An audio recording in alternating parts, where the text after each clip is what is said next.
आई गयो बेटा नौकरी थी केवो रह्यो तार दाड़ो हारो रह्यो सरस ले ए तार पप्पा हाटू पाणी लेती आय आखो दाड़ो तोफान करती होय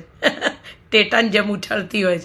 हूँ शुं कहेती थी बेटा तू नानो हतो ने त्यारे आपणे शियाळू पाक करीए ने बेटा तो ताळा ने ताळा भरीने करीए बोल देराणी जेठाणी नणदू ने बधा ना लीए तू नानो हतो ने એટલે તને યાદ નહીં હોય એટલે હું તને કહેવા એમ માગતી હતી બેટા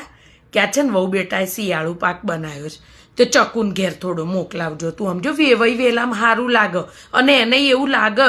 કે મારા ભાઈ ભાભીએ મને યાદ કરીને મોકલાવ્યું તું સમજો બેટા તું સમજો ને જે કહું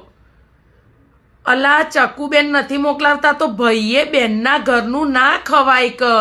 હાથમાં કાંટા ઉગ અને ઉપર જઈને ભગવાનનો જવાબ શું આલશો બેન દીકરીનું ખાઈને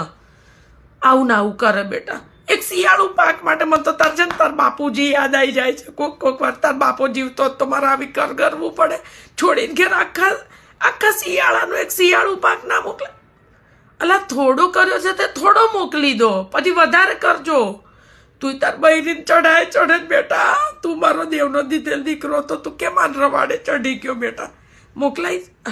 મોકલાઈ દેજો હો ડબ્બો ભરી દેજો તમે જે બનાવ્યો છે તમે કીધું ને મારા છોકરાને થોડો જ બનાવ્યો છે તો થોડો બધો મોકલાઈ દેજો અને બીજું બનાવજો મારો છોકરો ઘણું કમાય છે હો શિયાળીમાં બધાય તાજા માજા રહીએ ને દીકરી સુખી રહે અને તમે આવી ગયું બેટા નોકરીથી કેવો રહ્યો તાર દાડો હારો રહ્યો સરસ